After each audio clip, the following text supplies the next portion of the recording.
আমরা সাধারণ জনগণকে সাথে নিয়ে আমরা প্রতিবাদ করার প্রয়াস আমাদের ছিল, চেষ্টা ছিল, কিন্তু গত 15 বছর ফ্যাসিস্ট সরকারের যে আচরণ, এগুলো সাধারণ মানুষের সাথে আপনি কথা বললে অনেকের সাথে বুঝতে পারবেন। শুধুমাত্র আওয়ামী লীগের নেতাকর্মী ছাড়া, আওয়ামী লীগের এমপি, চেয়ারম্যান, মেম্বার ছাড়া কোনো জনগণকে কথা বলতে তারা দেয় নাই। আমরা এমনও শুনেছি, এমন ইতিহাস আছে, এগুলোর বিরুদ্ধে যখনই কথা বলতে গেছে তখন রাজনৈতিকভাবে তাদেরকে হয়রানি করা হয়েছে। রাজনৈতিক মামলায়, কাউকে জামায়াতের মামলায়, কাউকে বিএনপির মামলায়। যারা প্রতিবাদ করত, যারা একটু সোচ্চার ছিল, ওনাদেরকে রাজনৈতিক মামলায় গ্রেফতার করে করে অসংখ্য মানুষকে কারাগারে নিক্ষেপ করার ইতিহাস আছে। বাঁশবাড়িয়াতেও সেই কাজটাই অনেকটাই হয়েছে। বাংলাদেশের ফ্যাসিস্ট একটা ইন্ডাস্ট্রিয়াল গ্রুপ, ব্যবসায়িক গ্রুপ বাঁশবাড়িয়াটাকে অনেকটা গ্রাস করার মতো তারা করেছে, যেটা আমরা স্থানীয় জনগণের সাথে কথা বললে আপনি জানতে পারবেন। বসুন্ধরা গ্রুপ নামের একটা গ্রুপ এই বাঁশবাড়িয়ায় বিরাট একটা অংশ, ধানি জমি, চাষি জমি, এই অংশ তারা ইন্ডাস্ট্রির জন্য নামমাত্র মূল্যে জনগণ থেকে কিনে নিয়ে স্থানীয় জনপ্রতিনিধিদের মাধ্যমেই কিনে নিয়ে তারা বাঁশবাড়িয়াটাকে ঝুঁকির মধ্যে ফেলে দিল। বাঁশবাড়িয়ার জনগণকে আজকে ঝুঁকির মধ্যে ফেলে। আমাদের পক্ষ থেকে বিভিন্ন দায়িত্বশীল এখানে আমরা জানার চেষ্টা করব, আমরা ওনাদের অনুভূতিটা জানার চেষ্টা করব। বাঁশবাড়িয়ার মধ্যে এরকম অবস্থা কীভাবে হলো, কেন হলো, এটার কাছ থেকে কীভাবে বাঁশবাড়িয়াবাসীকে রক্ষা করা যায়, এই বিষয়ে মূল্যবান কিছু গুরুত্বপূর্ণ আপনাদের সামনে কথা তুলে ধরবেন বাঁশবাড়িয়া জামাতের। আসসালামু আলাইকুম রহমতুল্লাহ। আসলে আজকের যে অবস্থা, যে পরিস্থিতি এটা তৈরি হয়েছে, এটা 90 দশক থেকে শুরু হয়েছে। 91-এর প্রথমে ভিতর থেকে মাটি কাটা, তখন একবার ভাঙনের কবলে পড়েছে বাঁশবাড়িয়া সমুদ্র সৈকত। এরপরে দ্বিতীয়বার এলো এই সরকারের আমলে, বসুন্ধরা মাটি কাটতে গিয়ে তারা চূড়ান্তভাবে এই এলাকাকে ধ্বংস করে দিয়েছে।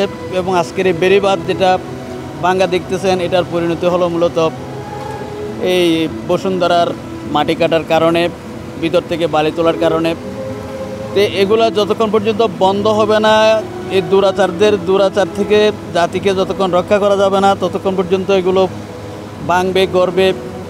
তো ইমিডিয়েট আমরা যেটা চাচ্ছি সেটা হলো প্রশাসন, আমরা দৃষ্টি আকর্ষণ করছি, সরকারের দৃষ্টি আকর্ষণ করছি, যাতে অতি সত্বর এই বাঁধের পুনর্নির্মাণের ব্যবস্থা করা হয়। না হয় এলাকার নিম্নাঞ্চলের মানুষগুলো খানাতে তারা বিভিন্নভাবে কষ্ট পাবে, ঘর বাড়ি থাকা তাদের জন্য কষ্টকর হয়ে যাবে। সেজন্য আমরা সরকারের আশু দৃষ্টি কামনা করছি, আশা করছি যে অতি দ্রুত এটা কাজ বাস্তবায়নের ব্যবস্থা করবেন। আপনারা থাকতে বসুন্ধরা কোম্পানি এত বড় একটা প্রজেক্ট করতেছে, কোটি কোটি টাকার মাটি এখান থেকে নদী থেকে নিলে আপনাদের কিছু করণীয় ছিল না?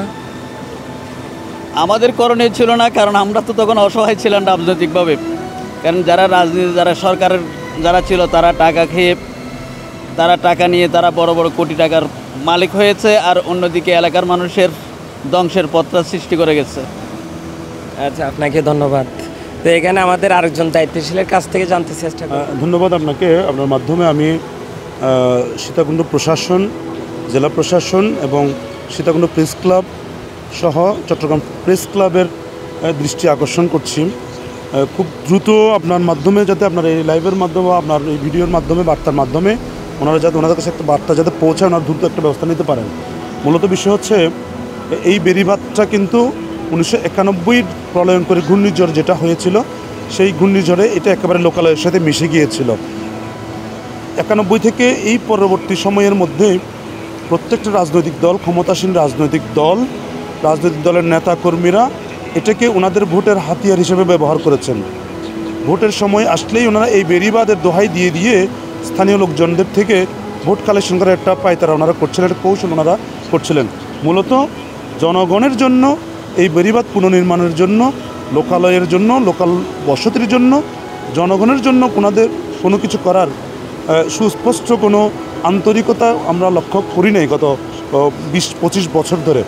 বিশেষ করে গত 15 বছর এই আওয়ামী ফ্যাসিস্ট সরকার যতদিন ক্ষমতায় ছিল, এই ফ্যাসিস্ট সরকারের ছত্র ছায়ায় বাংলাদেশের ফ্যাসিস্ট একটা ইন্ডাস্ট্রিয়াল গ্রুপ, ব্যবসায়িক গ্রুপ বাঁশবাড়িয়াটাকে অনেকটা গ্রাস করার মতো তারা করেছে, যেটা আমরা স্থানীয় জনগণের সাথে কথা বললে আপনি জানতে পারবেন। বসুন্ধরা গ্রুপ নামের একটা গ্রুপ এই বাঁশবাড়িয়ায় বিরাট একটা অংশ, ধানি জমি, চাষি জমি, এই অংশ তারা ইন্ডাস্ট্রির জন্য নামমাত্র মূল্যে জনগণ থেকে কিনে নিয়ে স্থানীয় জনপ্রতিনিধিদের মাধ্যমেই কিনে নিয়ে তারা বাঁশবাড়িয়াটাকে ঝুঁকির মধ্যে ফেলে দিল, বাঁশবাড়িয়ার জনগণকে আজকে ঝুঁকির মধ্যে ফেলে দিল। এই খালটা এখন যেটা ভাঙনটা আমি আপনারা দেখালাম, আমি এখানে আসার পরে স্থানীয় বেশ কয়েকজনের সাথে কথা বলেছি। ওনারা বললেন যে এটা হচ্ছে একদম পরিকল্পিত একটা ঘটনা। কারণ পরিকল্পিত একটা ঘটনা এই জন্যই ওনারা মনে করছেন লোকজন যে দীর্ঘদিন বোয়ালিয়াকুল খাল সহ বিরাট একটা অংশ ভাঙন থাকার কারণে এই লোকালয়গুলোতে, এই ধানি চাষি জমিগুলোতে, এই বিলগুলোতে কোনো ধরনের চাষবাস করা স্থানীয় লোকজনের পক্ষে সম্ভব ছিল না। বাধ্য হয়ে লোকজন খুব অল্প দামে নামমাত্র মূল্যে এই বসুন্ধরা গ্রুপের মতো গ্রুপকে বিক্রি করতে তারা বাধ্য হয়েছে। এমনও অভিযোগ আছে অনেকের কাছ থেকে কিনে না নিয়েও দখল করে নিয়েছে, সেরকম অভিযোগ। আপনাদের তখন করণীয় ছিল না? আপনারা তো ছিলেন। হ্যাঁ, আমরা সাধারণ জনগণকে সাথে নিয়ে আমরা প্রতিবাদ করার প্রয়াস আমাদের ছিল, চেষ্টা ছিল। কিন্তু গত 15 বছর ফ্যাসিস্ট সরকারের যে আচরণ, এগুলো সাধারণ মানুষের সাথে আপনি কথা বললে অনেকের সাথে বুঝতে পারবেন। শুধুমাত্র আওয়ামী লীগের নেতাকর্মী ছাড়া, আওয়ামী লীগের এমপি, চেয়ারম্যান, মেম্বার ছাড়া কোনো জনগণকে কথা বলতে তারা দেয় নাই। আমরা এমনও শুনেছি, এমন ইতিহাস আছে, এগুলোর বিরুদ্ধে যখনই কথা বলতে গেছে তখন রাজনৈতিকভাবে তাদেরকে হয়রানি করা হয়েছে। রাজনৈতিক মামলায়, কাউকে জামায়াতের মামলায়, কাউকে বিএনপির মামলায়, যারা প্রতিবাদ করত, যারা একটু সোচ্চার ছিল, ওনাদেরকে রাজনৈতিক মামলায় গ্রেফতার করে করে অসংখ্য মানুষকে কারাগারে নিক্ষেপ করার ইতিহাস আছে।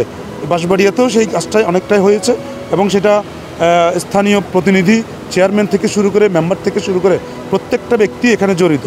সাধারণ জনগণকে এই হয়রানিটা তারা করেছে। যারাই প্রতিবাদ করেছে তাদেরকে রাজনৈতিক ট্যাগ দিয়ে জামাত শিবির বলে তারা হামলার মাধ্যমে তাদেরকে ভয় ভীতি দেখিয়ে তাদেরকে ঘরে ঢুকতে, চুপ থাকতে বাধ্য করেছে তখন। আচ্ছা, এখন এটা কি করণীয়? আমাদের তো অল্প কিছুদিনের মধ্যে এটা কিছু একটা করতে হবে। এটা আমরা আপনার মাধ্যমেই, আমি জেলা প্রশাসক সহ মিডিয়ার ভাইদের মাধ্যমেও এটা ওনাদের আবেদন জানাচ্ছি, খুব দ্রুত এটা ব্যবস্থা নেয় কোনো মতেই। আমরা দেখছি, আপনাকে আমি দেখাতে চাই, এই যে এই অংশটা এখন যেটা দেখা যাচ্ছে, কালো গেঞ্জি পরা যে ছেলেটা দাঁড়িয়ে আছে, এই রাতের মধ্যেই দেখা যাচ্ছে বা অল্প কিছুক্ষণের মধ্যেই এটা কিন্তু ভেঙে পড়ার সম্ভাবনা খুবই বেশি। এবং আমরা দেখছি একটু একটু করে ভাঙছে, যে কোনো মুহূর্তে এটা ভেঙে যাবে। এখন পানিটা নেমে আসছে, জোয়ারের পানি যেগুলো লোকালয়ে ছিল বা ঢুকে গেছিলো, এখন তারা সেই পানিগুলো বের হয়ে আসছে। কিন্তু আবার যখন জোয়ার আসবে তখন এই আবার বিপুল সংখ্যক পানি যখন এলাকায় ঢুকবে, আমি বুঝতেছি না আসলে রাতের মধ্যে কী হয়। মারাত্মক কিছু ঘটার আশঙ্কা করছি, জেলা প্রশাসনের দৃষ্টি আকর্ষণ করছি, যে কোনো ব্যবস্থা যাতে নেওয়া যায় সেনাবাহিনীর দৃষ্টি আকর্ষণ করছি, ওনারা যাতে কোনো ব্যবস্থা নেয় আমি আহ্বান জানাবো বাঁশবাড়িয়াবাসীর পক্ষ থেকে, ওনারা একটা ব্যবস্থা যাতে নেয়। ধন্যবাদ আপনাকে, আপনার মাধ্যমে মিডিয়ায় আমার বাঁশবাড়িয়া খবরটা পৌঁছুক আমি চাই। অনেক ধন্যবাদ আপনাকে। আচ্ছা, আপনাকে অনেক ধন্যবাদ বাঁশবাড়িয়াবাসীর পাশে থাকার জন্য। তো আমরা চেষ্টা করছি, আমাদের ক্ষুদ্র প্রচেষ্টা আপনাদের সামনে তুলে ধরছি। তো যথাযথ কর্তৃপক্ষ যেন অতি শীঘ্রই যেন এটার ব্যবস্থা নেয়। সবাই ভালো থাকবেন, ভালো রাখবেন। ধন্যবাদ। আসসালামু আলাইকুম।